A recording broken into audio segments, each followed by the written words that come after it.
Hello, everybody. Welcome to the last week of the Mark series. Kaylee, how are you doing? Right. This has Made been, it. we made it. And this isn't even one of my longer series. So if you liking my content, we got some long ones planned for the future. Um, but yeah, this was a great series. We'll be wrapping up the actual discussions of the Book of Mark this week at week 8.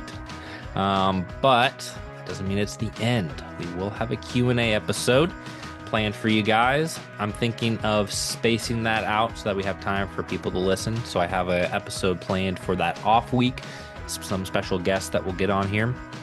And I think that'll be really fun, probably for some people. And then we'll have the Q&A the following week after that. So submit those questions for the Q&A. If there's not a link in the description, there is a link to the website, and it's just one of the tabs there at the website. So very easy to get to, and we will look forward to answering tons of questions. We wanted to start off today by asking Kaylee the question that I asked her at the start of this series. Tell me, what do you know about Mark?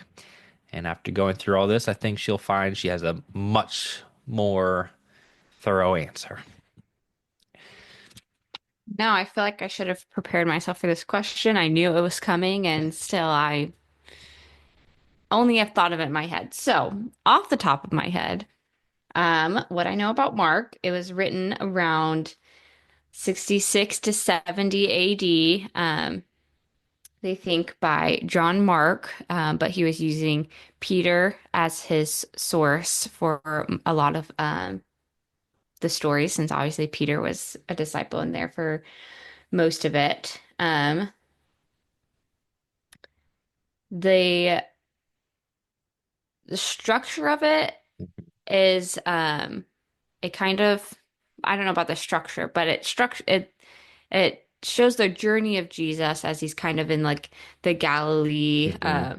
area for like the majority of the first part, Mm-hmm. and then it's kind of the second part is his move to Jerusalem Mm-hmm. and like kind of the things that were going on there just before his crucifixion, Mm-hmm. and then ends as we're going to talk about today with his crucifixion and resurrection. Um,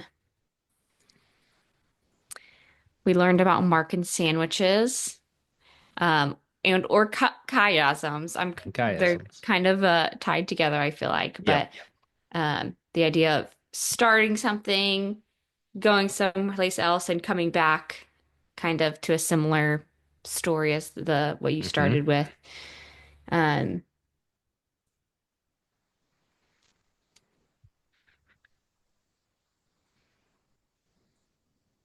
that's off the top of my head. Is there any Okay. prompting you can give me? Here. How does Mark kind of showcase, because he doesn't provide a lot of commentary, he provides very little his thought. Mhm. So, some critics would point to Mark and say that within Mark, there isn't a clear statement in Mark that Jesus was the Son of God, Mhm. and that was something added later. So, but that's just if you do like a surface level reading, that's what the feel like is. So, how is Mark being a bit more subtle about it, and maybe through his structure and narrative, how is he indicating, if you read closely, like we have, that Jesus is the Son of God?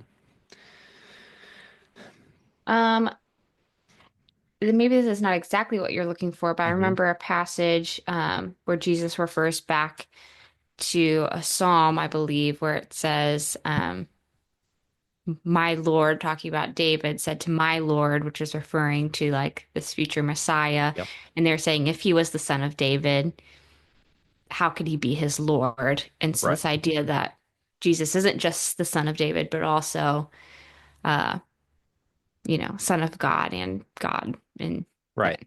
And that was kind of Jesus's way. So that was Jesus talking to Pharisees. He Mhm. slots himself into that position in the Davidic Psalm. Um, but Mark's doing the same thing. So we talked about it in that first week, um, where Mark uses a mixture of Malachi and the prophet Isaiah. Mm-hmm. And in the slot of Elijah, he puts John the Baptist, clearing the way for the Lord God. And in the spot of God, who shows up is Jesus. Mm-hmm. So, like, he's doing subtle things like that. That's like equating Jesus and God. Um, and then all throughout the story, this is probably more what I was getting at, but probably asked it poorly. All throughout the story, you have particularly the disciples, but there's other people. Who is this? Who can do that? He's got this strange power. Who has that power? Like he keeps this question keeps coming up because people have assumptions, and then he keeps blowing past those assumptions, and so there's that open question, and then we get to the climax of the story in this week, and what is said by not a Jew but a Roman. Mm-hmm. Du-du-du. Surely this is, Surely this is the Son of God. yes. So like a critic would be like, yeah, but that was a Roman, that wasn't like Mark or a Jew saying that. But that's answering the question that's being asked over and over and over again. You see it even in the trial. Who do they're always asking like, who are you? Who do you say Mm-hmm. you are? Whatever. So that question really gets ramped up. So Mm-hmm. Mark's using a lot of narrative, a lot of creative structures, which I think we've introduced to some people to lay that out, just because that was the style that he was trained in and what made sense and kind of the style of the Bible. And I think it's beautiful and it's very evident when you look at all that to be like, no, Mark is clearly saying Jesus is God. Mm-hmm. Yeah. Um, yeah, I think you nailed it. I think the big thing for me was that kind of that narrative structure piece. I had learned about Mark and sandwiches, but this go around, I had heard of chiasms before, but because of a question prompting, I think that I had dug into it and found out that chiasms was a big part of Mark's structure. Next time around, I'll dig in to see how much it was, but I think that also explains the Mark and sandwiches because those are a kind of chiasm structure. Um, so there's definitely a lot more in Mark that you can get to, and I'll just because that was going to be my closing Bible study strategy. I'll just do it now because I was talking about it. So we're wrapping up the book of Mark. Don't feel like check, and I'm done with Mark. Like you can let it sit for a while, but don't be afraid if a small group's like, "Hey, we're going to do the book of Mark," or you take this study and you go to do it with another group. It's like go all in again because you're going to get more out of Mark. This was my second time going through, and I got more out of it, particularly because you're doing it with other people. Doing it with Kaylee this time, she had great questions, and that led me to do these cool little bonus episodes. But as Christians, we're meant to do this together because things are going to stand out for someone else that you didn't notice. So there you go. Anything else before we dive into chapter 15? Nope. Not that I Okay. can think of. We might do it a little bit differently this week, as opposed to reading a ton of what's going on in the book of Mark. I was really excited about a couple of the Old Testament passages, and I want to make sure that we read those. Um, so we'll probably highlight some of the areas that we're going to be talking about, and then go back and jump into the end. But I don't think we have any passages until 15. So, how's about we read the starting point? So, verse 1 through verse 15, and then we'll jump back to Isaiah. Do you want to read here, and then I'll read in when we're in Isaiah? Okay. Mark 1 through 15. Yeah. And as soon as it was morning, the chief priests held a consultation with the elders and scribes and the whole council. And they bound Jesus and led him away and delivered him over to Pilate. And Pilate asked him, "Are you the king of the Jews?" And he answered him, "You have said so." And the chief priests accused him of many things. And Pilate again asked him, "Have you no answer? to make? See how these charges they see how many charges they bring against you?" But Jesus made no further answer, so that Pilate was amazed. Now, at the feast, he used to release for them one prisoner for whom they asked. And among the rebels in prison whom had committed murder in the insurrection, there was a man called Barabbas. And the crowd came up and began to ask Pilate to do as he usually did for them. And he answered them, saying, "Do you want me to release for you the king of the Jews?" For he perceived that it was out of envy that the chief priests had delivered him up. But the chief priests stirred up the crowd to have him release for them Barabbas instead. And Pilate again asked to them, "Then what shall I do with the man you call the king of the Jews?" And they cried out, "Crucify him." And Pilate said to them, "Why? What evil has he done?" But they shouted all the more, "Crucify him." So Pilate, wishing to satisfy the crowd, released for them Barabbas, and having scourged Jesus, he delivered him to be crucified. Well, I wanted to read that first section because there's a couple key phrases that will have echoes when we read Isaiah and Psalm. But the question I got for you is Barabbas. Did you do any digging in? My first question is his name. Do you know what that means? And then you can figure it out because I shared during this series what part of his name means. Bar is the sun. Uh-huh. And then what's the rest of his name? Rabbis, would that be similar to like rabbi, like teacher? No, you've already used the R because Oh, okay. bar. So, and take off the S. What do you get? Oh, Abba, which is Which, father. so his name is Son of the Father. Hmm. So that doesn't really make sense. I Because mean, it's most people are sons of a father. that is true. So I'd say all, I guess. this is this is a nickname. That is not his actual name. Barabbas is just his nickname, and Mark doesn't highlight it, but did you do any digging what his actual name is? Mm-mm. Must be Matthew, but he actually gets his real name. Da-da-da-da. I should have looked up where. All right, I don't know which one it is, but Barabbas's actual name is Jesus. Jesus is a very common name during that time because it's in Hebrew it would have been Yeshua or Joshua. So it's a very common name, and I forget whether it is Luke or John um, that had that kind of let you know that. So you think about Pilate being all smart. He's like, "Hey, do you want me to release Jesus or Jesus? Well, pick your Jesus." You can kind of see him doing that. But for Mark's purposes, he doesn't want to confuse the reader, so he uses their nickname, which I think is kind of cool. And it's a nickname because it's a nonsensical son of the father. Doesn't really, yeah.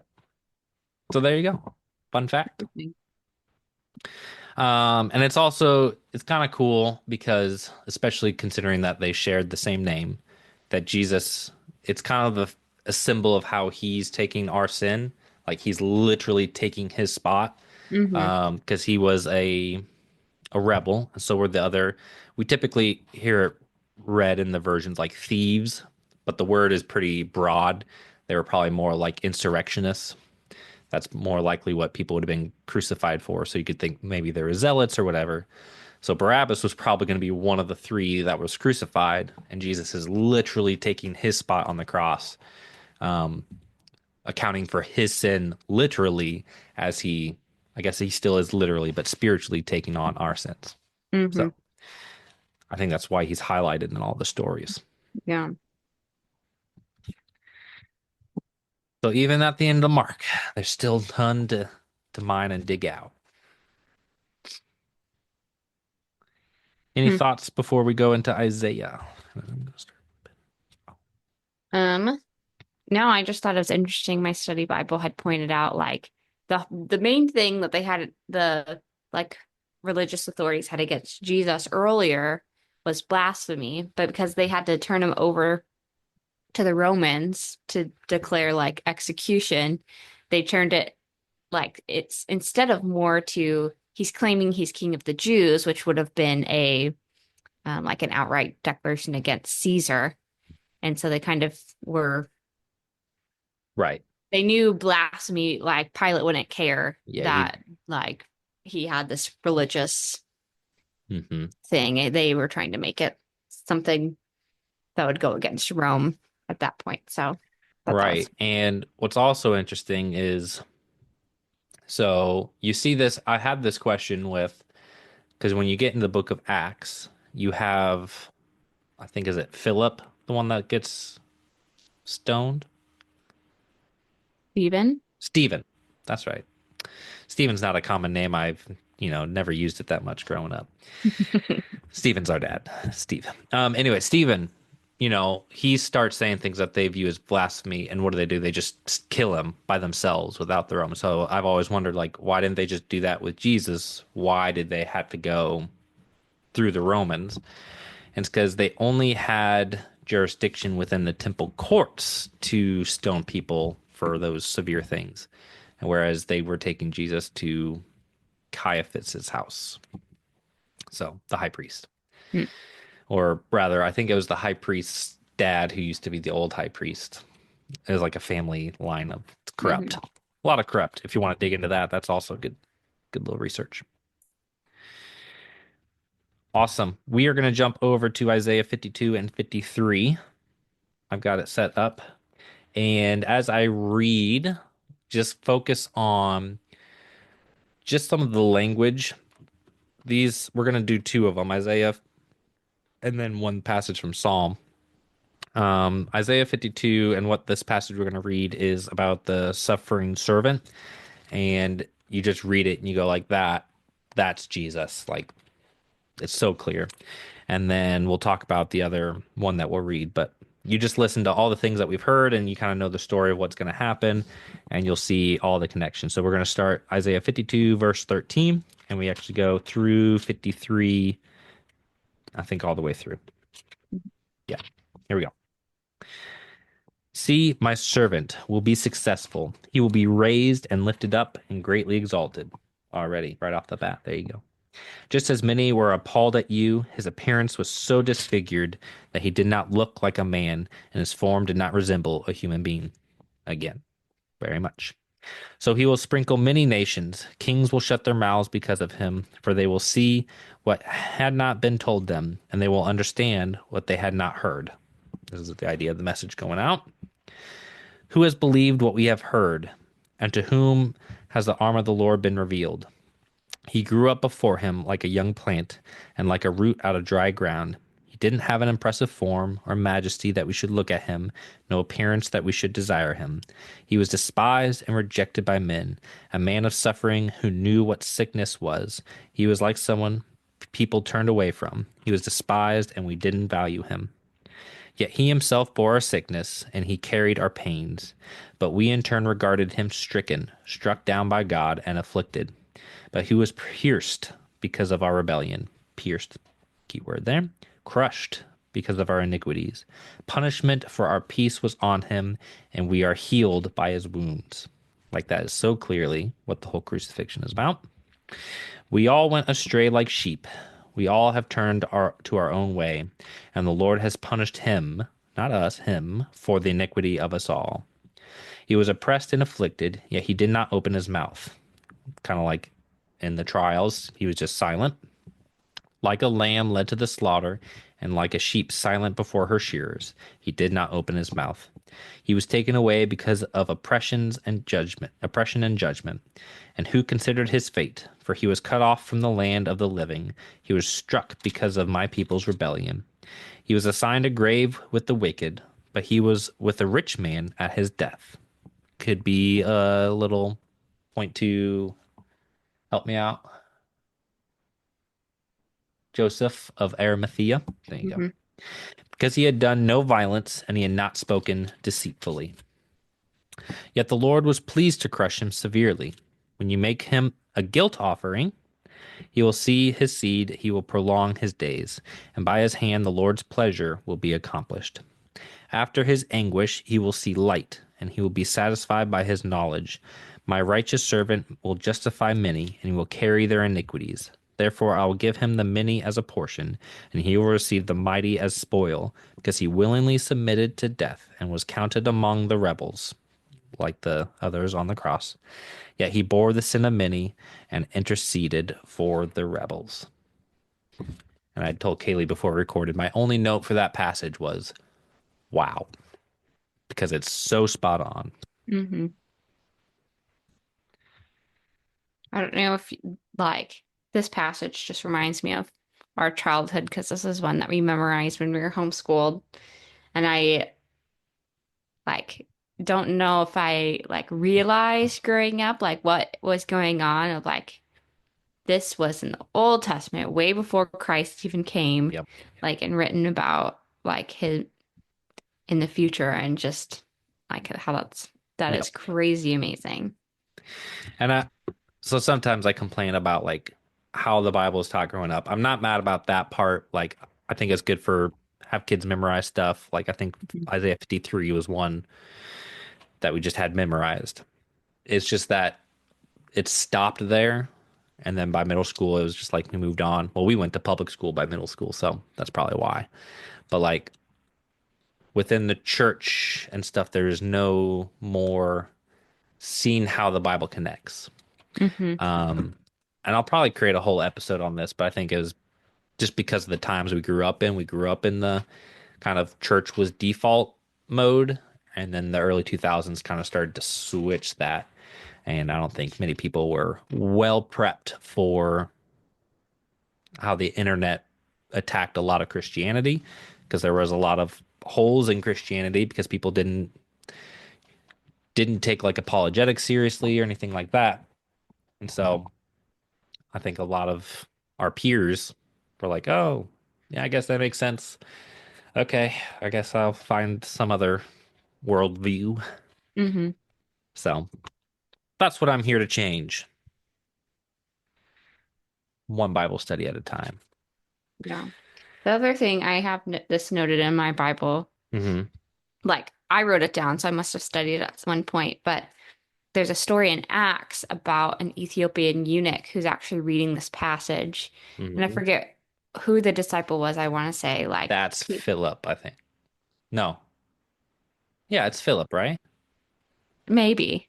I think it was Philip. I I've said that it's twice in now. Acts 8, so we can double check. I have that written down. Um, but he's able, like, he sees this guy reading this passage, and he's able, yep, it is Philip. He's able to come and then tell him Hmm. about Jesus. And so I thought, like, that's just a cool story of like how we can like reveal Christ Hmm. through the Old Testament And I to think others. it's that story and the one of Jesus walking with the two men to um, the road to Emmaus.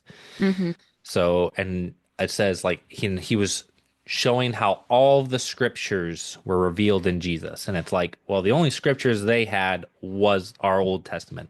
So Hmm. like Jesus saw these things pointing to him.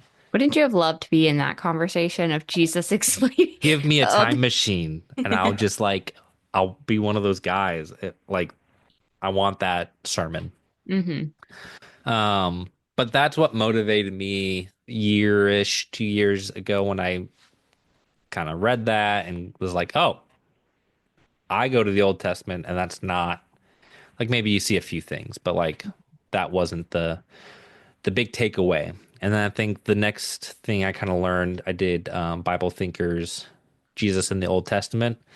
That one plus his Evidence for the Bible are two great series to do if you're kind of interested in getting more, because it just opens up the whole Old Testament to like, look how much it's pointing towards Jesus. It opens up this idea of typology, which is really cool. The Christophanies and theophanies. So just a lot of cool things that open up. And I think that was the start of my okay, I'm gonna be a Bible nerd journey. Hmm. Awesome, awesome. Okay, so we got a bit of going. Okay, I think we're gonna go back into Mark. Um, so he is now we're gonna fly through and kind of just summarize a bit of this. He's gonna be mocked by the military. Isaiah pointed towards that. He's gonna be crucified between two criminals. I think there's one place I want to highlight because it had oh, here we go. So verse 21, they forced a man coming in from the country who was passing by to carry Jesus' cross.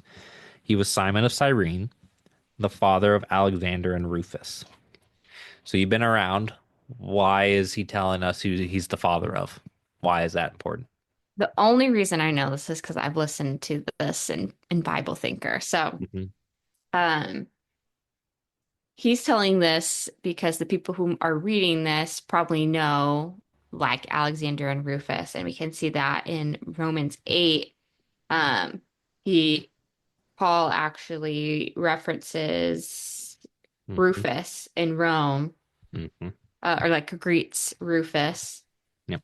which a lot of scholars think is the same person. And so it's just almost like this, hey, this was this guy's dad. You go ask them about this. Like they'd be able Yep. to like affirm this Right. story. It's like Simon might not be around, but hey, you guys know Rufus. Hmm. He talked to it. Like, ask him. Like, this was Hmm. legit. Um, yes. Thank you for doing all that research because I didn't have which letter it was in. But so, yeah, they were probably at least Rufus, if not both, were part of the church up in Rome. And where do most people think Mark wrote out this gospel was up in Rome, because that's where Peter kind of landed himself at. So Mark would have known Rufus. So, and we know Mark at some point did go to Rome at least once, if not more times. So just a cool little, oh, what's the term? There's a term for when multiple books of the Bible, an unintentional something, but it's not like they plan to have two bits of information that cooperate to build a bigger Collaborate. collaborate to make a better cooperate, I think is the word I wanted. Your I'm sure stories that. cooperate. They make sense of each other. I think that's a word. I'm coining it. So yeah, I just love pointing those out. Okay. Then he gets crucified between two criminals. I made the point that like he was literally taking the place of Barabbas. Mhm. And I think one thing that would be helpful to point out before we move on is when he's mocked by um, the soldiers, they take mhm, all of his clothes and cast lots to divide them up. That will yes. Did I be already important passed later. that? They're hitting him. What verse is that? Um, 16 through 20,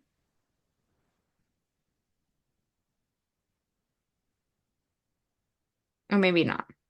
It Maybe doesn't that's have later. the casting lots. I don't think Mark has the detail about the casting lots because I think that happens when he's up on the cross, probably in Matthew. But let's take a Yeah, sorry. 5 second detour. It's actually 24. 24. Divided is closed. There it is. Casting lots. Yep, which is important memory note because we're gonna come back to that. So, and I also want to get to so they crucified him. They put the Jesus King of the Jews. They would have put placards above a crucified person about what they were being crucified for, because the point of it was a show to say, and you better not do this too. It's just ironic that they were putting a true statement above his head. Um, and this is a nice callback, one on his right and one on his left, where we heard that phrase before. Yeah, when the James and John asked if Hmm. they could be on his right and left. And some people mocking him. What was I looking for? Ah, so verse 33. I think this is cool because of my science background. When it was noon, darkness came over the whole land until 3 in the afternoon. So apparently a 3 hour stretch, darkness. Um, and there is extra biblical evidence that there was some sort of darkness on this day. And there's a whole bunch of early, like close to this event writers who will be like, oh, yeah, so there was an eclipse. Never mind that the Passover happens during a full moon.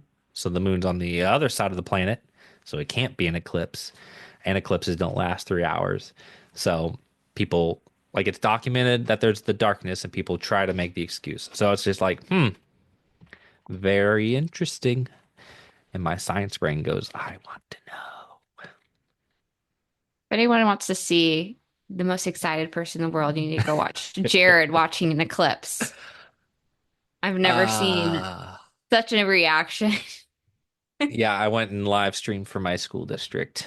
I didn't have a good camera, so I couldn't really show it. But my family who was watching said just watching my reaction was worth it because I kind of lost my mind.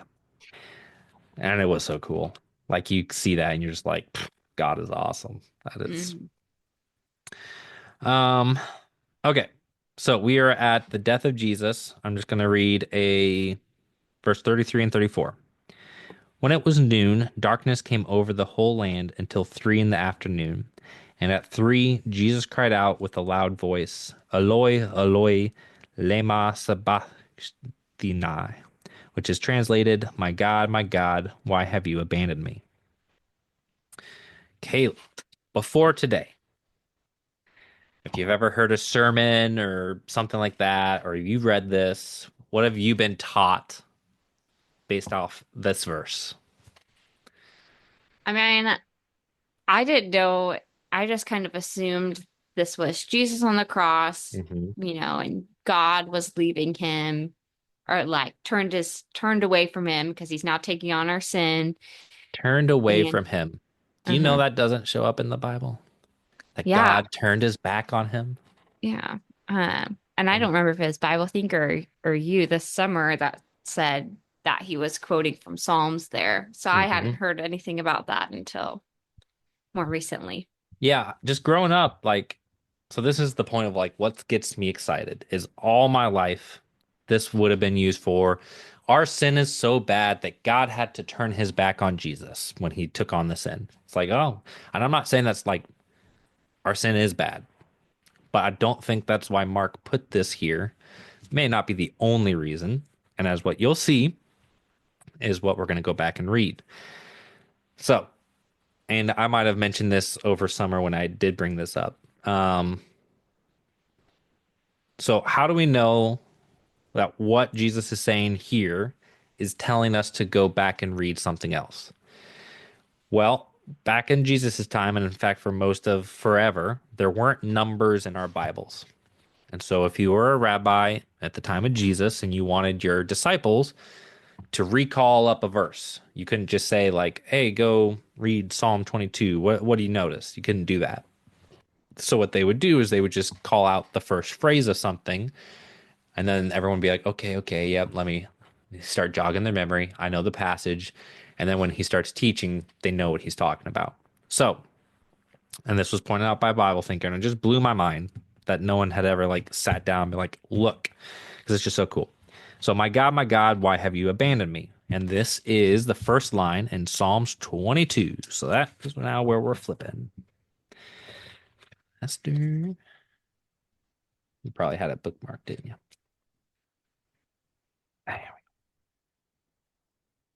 I will encourage you to just go through and read this on your own. For those that can. Oh, that's okay. Um, but I will start reading and then I'll kind of pause a little bit how I was in Isaiah to kind of highlight some phrases and talk about a few things. But so this is written by David about himself as he was fleeing Saul, I believe. And so some of it makes sense for David, but then some of it you go like, I don't remember that happening to David.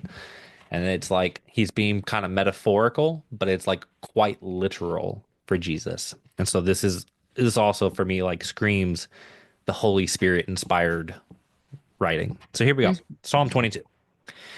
My God, why have you abandoned me? That's what Jesus said. Why are you so far from my deliverance and from my words of groaning? My God, I cry by day, but you do not answer. By night, yet I have no rest. That kind of gave me the idea of in the garden. But you are holy, enthroned on the praises of Israel. Our ancestors trusted in you. They trusted and rescued them. They cried to you and were set free. They trusted you and were not disgraced. But I am a worm and not a man. We could go on a little side tangent on that worm word. Um, should I go on the side tangent? It's really cool. Now that you brought it up. Um, you'll have to Google. It's called the crimson worm because there is most of the time the word worm is brought up a lot. I think especially in Ezekiel, somebody calls themselves a worm a lot. Um, but there's like a general use for like a maggot or worm. This word that's used here is a specific type of worm that was in Israel. So it's a different Hebrew word that's typically used. So it's identifying something called the crimson worm, which the female crimson worm, when it's in its life cycle, will crawl up on a tree, create a hard shell, and it's all red. So we're on a tree, red. It lays all of its eggs inside that shell, and all the larvae eat the mom. So it's like giving up its life. And then it turns into this white, flaky wax afterwards, white as snow. Like, if you look it up, there's tons of articles about how it like connects. And that could just be like, oh, that's very interesting. Or it's like, that's a little too interesting. Like, anyways. So very cool. You can go on a rabbit trail for that. Scorned by mankind and despised by people. That happened to Jesus up on the cross. He was being scorned. And everyone who sees me mocks me. They sneer. They shake their heads. Some of that language is exact in the book of Mark. He relies on the Lord. Let him save him. And this is in quotes. So, like, this is what people are saying. And that's exactly what people said in Mark. Let the Lord rescue him, since he takes pleasure in him. It was you who brought me out of the womb, making me secure at my mother's breast. I was given over to you at birth. You have been my God from my mother's womb. And that gave me the idea of the miraculous conception. Don't be far from me because distress is near and there is no one to help. Again, that gave me garden vibes. Many bulls surround me, strong ones of Bashan encircle me. When we did this I had this verse for a different series and we did it in group. And somebody asked me, like, hey, did these animals mean anything? And I was like, oh, I don't know. And so I actually looked up. So when we read about bulls, you can think of like the leadership or rulers. And so when you read, they open their mouths against me. So like this would be the religious leaders. They're the leaders. So that's what the bulls would be referring to. Lions mauling and roaring. Lions, very symbolic of the Romans. I am poured out like water. That's just directly to, and all my bones are disjointed. And again, this is like, when did that happen to David? But like that literally happened to Jesus up on the cross because it like disjointed your shoulders. And my heart is like wax melting within me. My strength is dried up like baked clay. My tongue sticks to the roof of my mouth. And we know that he had that thirst. You put me into the dust of death, buried. For dogs have surrounded me. A gang of evildoers have closed in on me. Dogs would be referring to criminals. It's like the negative connotation there. They pierced my hands and feet. I don't know how more direct you need to be. Like, I can count all my bones. People look and stare at me. And here's what thank you for pointing out. They divided my garments among themselves and they cast lot for my clothing. Like, when I first read this in connection, I was just like, ah. All right. And then I'll speed through the rest of it, but, and make one more comment. But you, Lord, don't be far away. My strength come quickly to help me. Rescue my life from the sword, only my life from the power of these dogs. Save me from the lion's mouth, from the horns of wild oxen. And then it says, "You answered me." And I think the rest of it kind of speaks to the deliverance from all that pain. So it's very cool, but I'll just read through it all. "I will proclaim your name to my brothers and sisters. I will praise you in the assembly. You who fear the Lord, praise him. All you descendants of Jacob, honor him. All you descendants of Israel, revere him.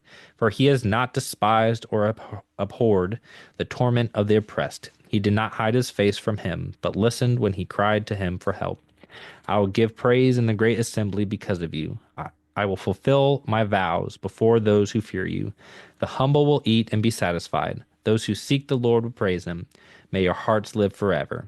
All the ends of the earth will remember and turn to the Lord. All the families of nations will bow down before you. For kingship belongs to the Lord. He rules the nations. All who prosper on earth will eat and bow down. All those who go down to the dust will kneel before him.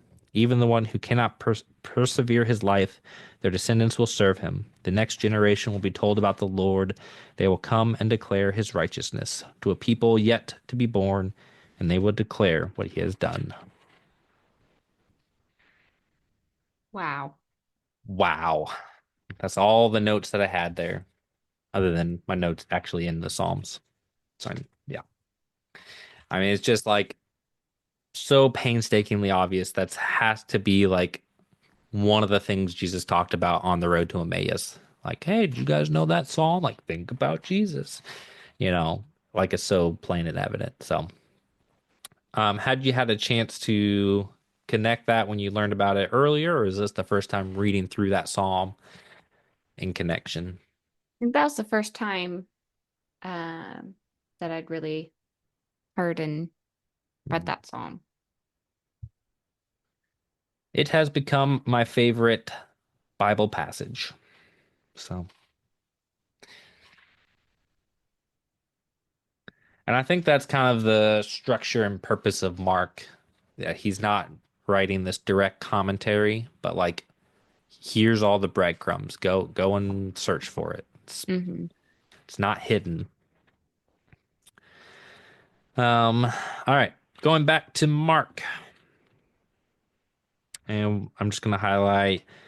So they kind of the people around there didn't really get what he was saying. They thought he was calling for Elijah. They tried to offer him a drink. And then Jesus let out a loud cry and breathed his last. Then the curtain of the temple was torn in two from top to bottom. My question there was, do we have any extra biblical information? Like, did that happen? Or like, I don't know. That's just kind of interesting. Like, you'd think something like that would have been widespread enough that we could verify it with other sources as well. Yeah. But I wonder, like, if the authorities, Would hide it, yeah.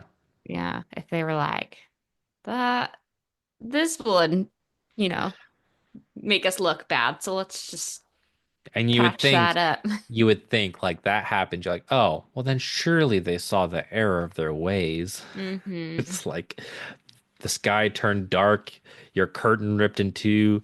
Maybe we shouldn't From have top to crucified this bottom, guy. which I think is important to note because Yeah. if a human's doing it, you're gonna, Go from bottom up, it'll, yeah. I think it's fairly tall, so you wouldn't be able to just grab the top and rip down like that. I think you're right. And then the point I wanted to highlight. So the centurion who was standing opposite him saw the way he breathed his last, and that made me question like, so he saw how he breathed his last, and he gave a loud cry before that. So he saw that part, and that made him say, truly, this man was the Son of God. So it makes me wonder, like, what was that breathing out the last? What was that loud cry all like? But I don't think I can. There's probably not a way I can find that answer. So, not today.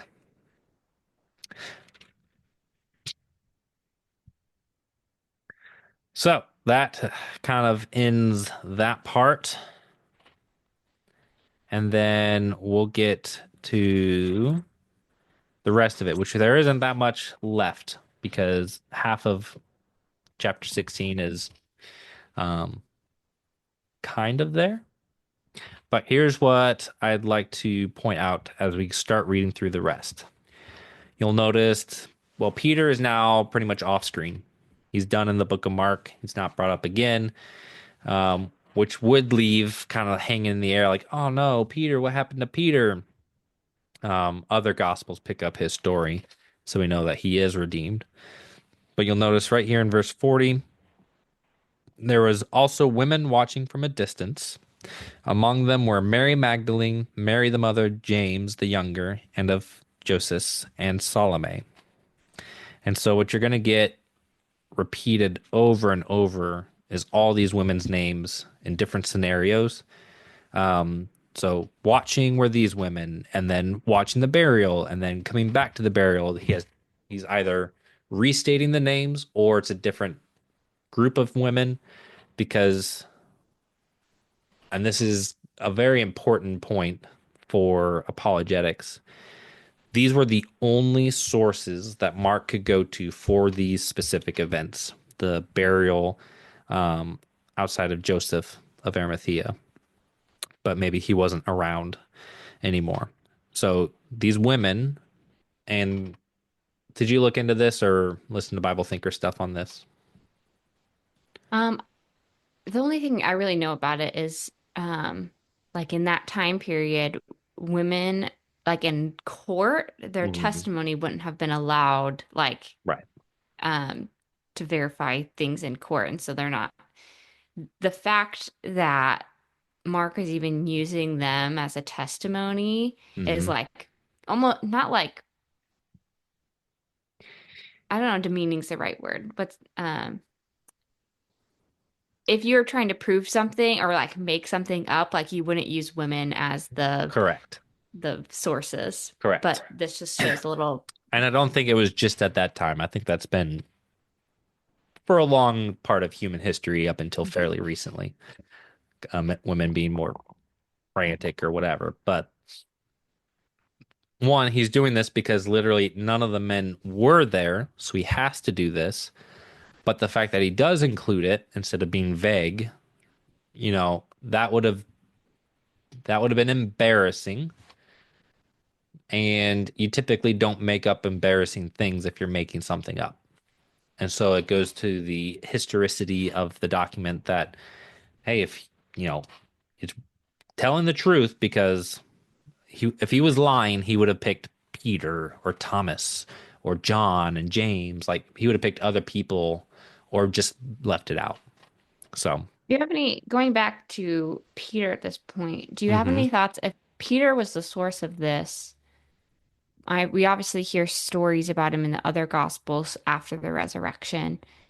If he was the source, why wouldn't he include those stories in Stories here? at the end. Yeah. Like, why wouldn't he have the stories added about, oh, and now, hey, hey, Mark, make sure you get the part like Jesus forgave me? That's a good point.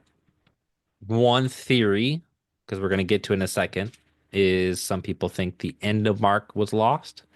And so maybe the original did have that. So we Mhm. could put that up as a possibility. Or Peter didn't feel the need to prove himself. Or while Mark is writing this, there's Matthew's been being written at the same time. They're collaborating, and Mark's like, he's gonna, or Luke, he knows Luke's writing this big story, and he's like, oh, he's gonna be covering all that. Mhm. Could be something like that. Um, I would or feel like if like Mark has been so strategic in his structure this whole time that I think he's trying to lead up to the resurrection and like yeah, that's it. that's the point. Yeah, instead of like, adding the other ones have more of a kind of flowing narrative that it Hmm. makes a little bit more sense, I guess, to add them in. I Yeah, don't know, but I think it all made sense to Mark, and yep. But I do love these stories. So that's kind of getting us to chapter 16. I do have one Go for question. it.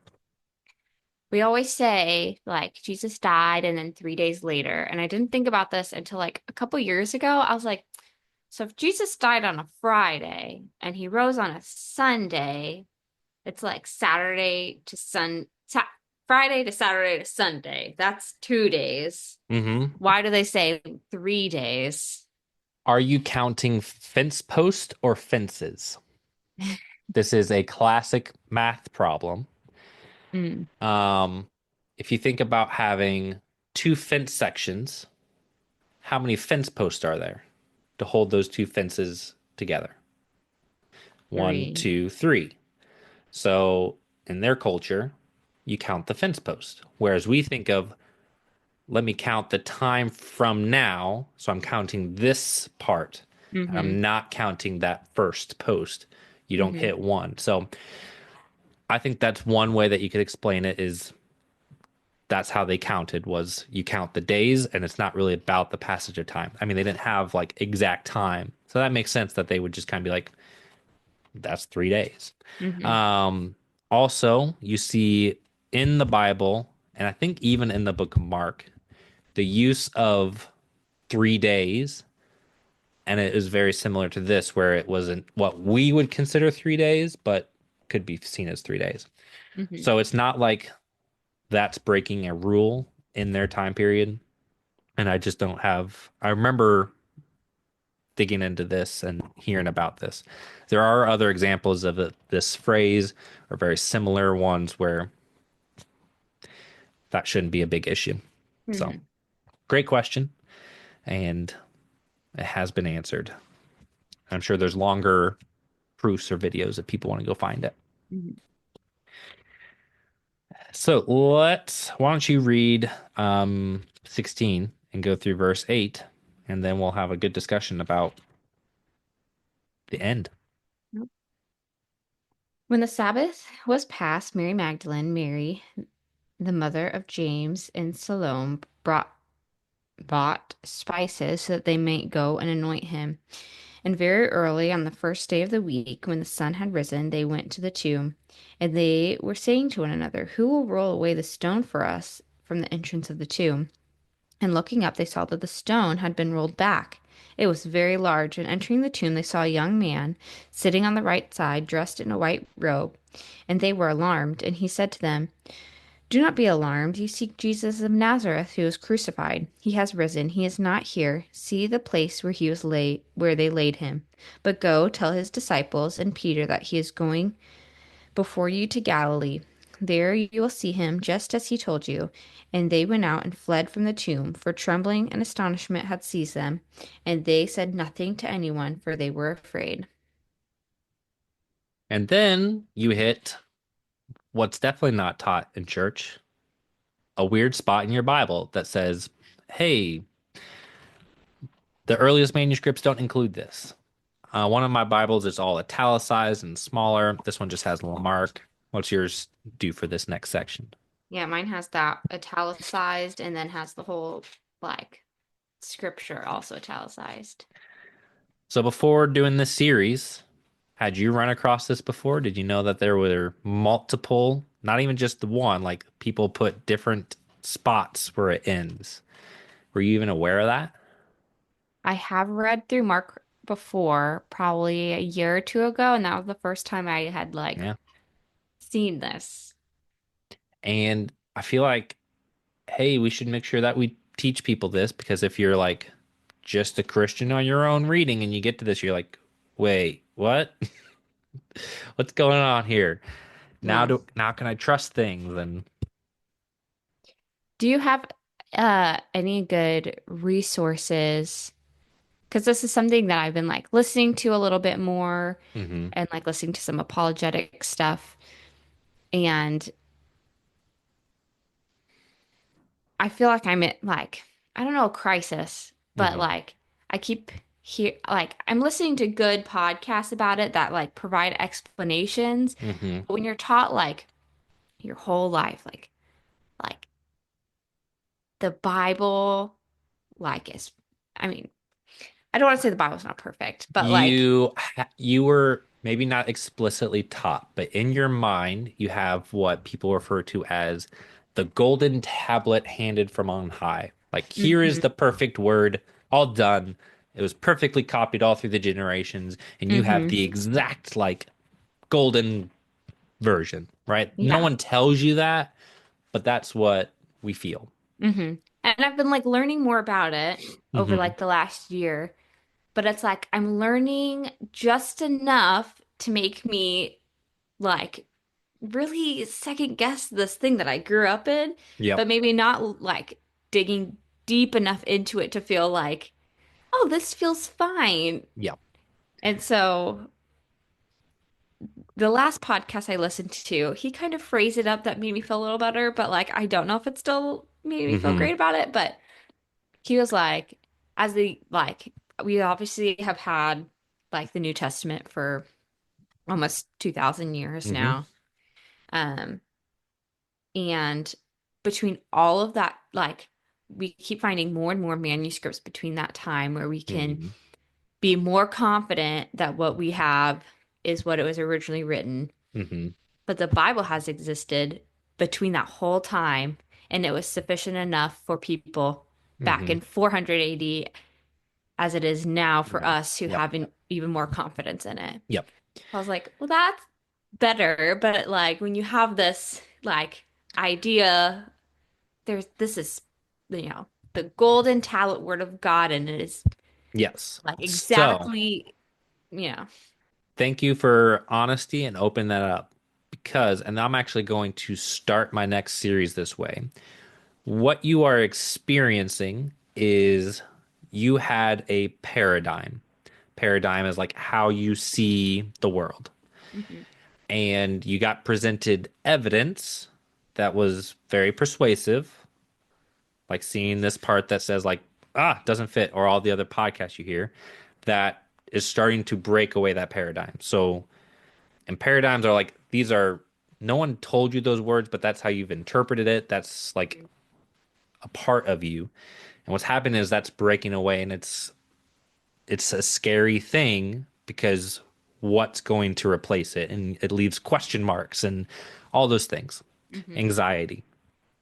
Um, and what I'm going to encourage my listeners to do, both in this scenario and when we start the next series, is to just allow that paradigm to break down, but find the right people to help piece together a new paradigm for how you see things. Mhm. So you're that paradigm of the golden tablet handed on from on high is being broken. And I think that's actually healthy because it opens up so many other areas. But let's make sure that we get the right people speaking life into, but you can still have confidence, which is what you were saying. Yeah. I And I already think mentioned, something that can like helps bring me a little bit more confidence as there are theologians who are much more educated in this, much wiser than I am, yep. and they feel okay with Hmm. these differences in manuscripts, Yep. that none of it is affecting our theology in like any Yep. major way. Yep.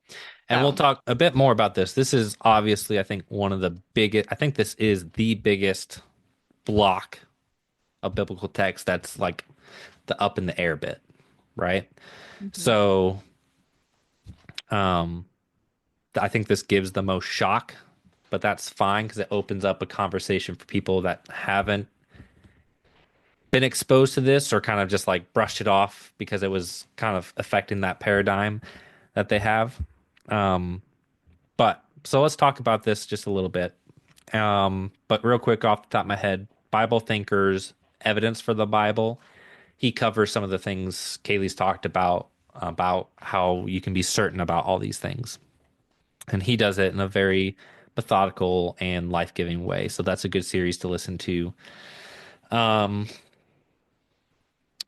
I always start with him because he's very grounded, um, and always skeptical of scholarship, which I think is a healthy spot to start if you're kind of new at Christianity. And then I like to point to um, the Bible Project, and I don't think that I agree with them theologically on everything. I don't think that they're like way out. Be wary. I think some people brought forth some things that they've said, but most of what they're trying to point out is the narrative structures of the Bible. But they do get into, particularly if you find this stuff interesting, do their free classroom because they start off with that conversation about the paradigm, like, hey, how you viewed the Bible, if that's how you view it, you're coming at it incorrectly and you're going to miss out on a lot of structure, and a lot of the meaning. And they help us to kind of break that down and build it up. And it's very helpful. So there's a couple of areas that you can go to. You do have a bit of, like you've experienced, a bit of uncomfortability just for a second. But then once you realize, well, I mean, I think I kind of made that up myself. So, and this is actually, I know some people are and aren't fans of The Chosen. And I think you don't really watch it, right?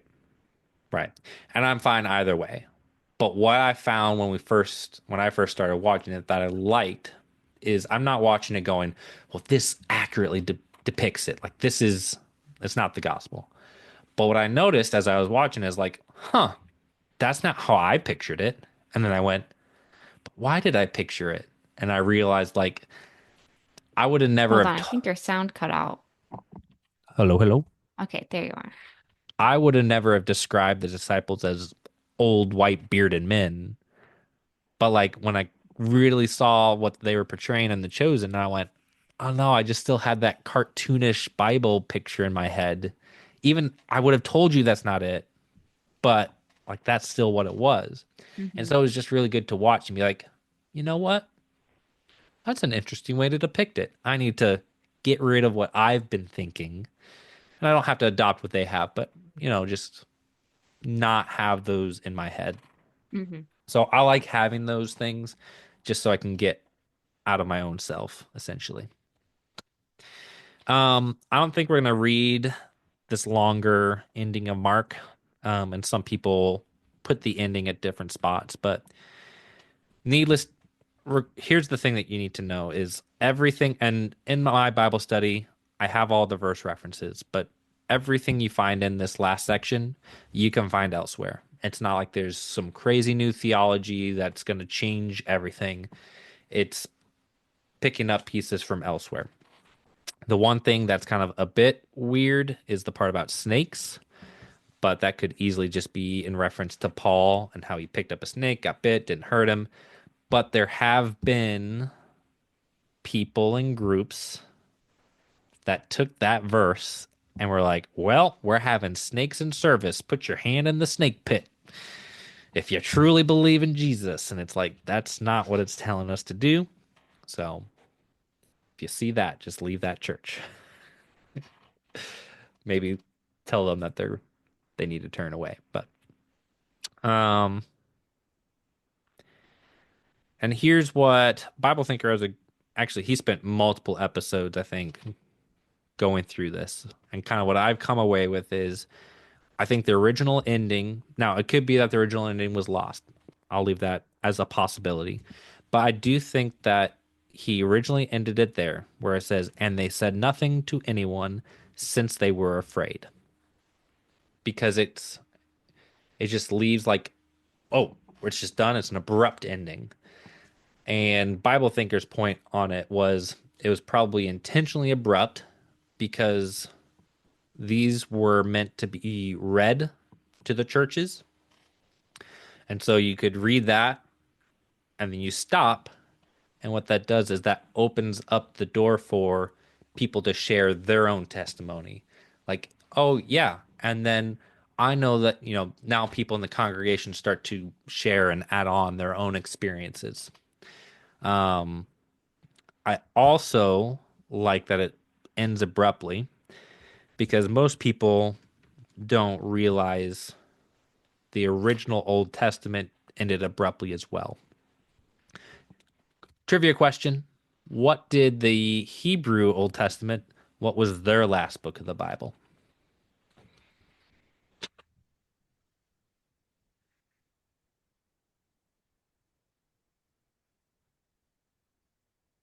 Was it Kings?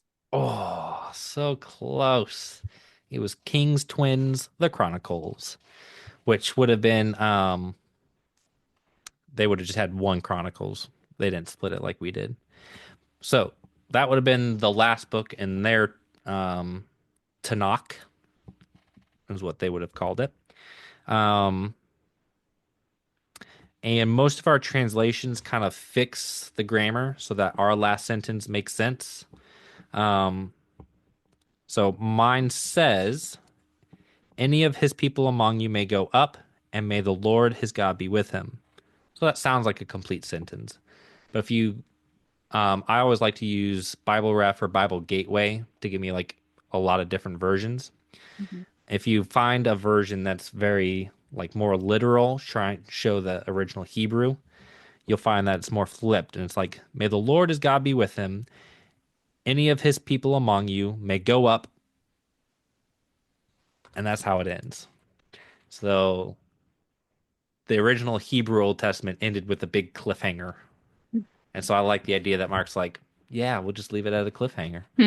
So a little tidbit there for you, a little sneak peek of what you'll get in my next series, Through the Line of Jesus, because that's how we talked about it in that. So, all right, I've been talking for a while. Anything from you? Thoughts, Your questions? sound cut out again. I just need to stop scooching back. How's that? Yep, we're good. Any thoughts, questions from you? That's what I was saying. No, that's interesting. I like it. Yep. And here's the fun part about reading the Bible. You don't have to have It cut the out again. answer. Oh boy.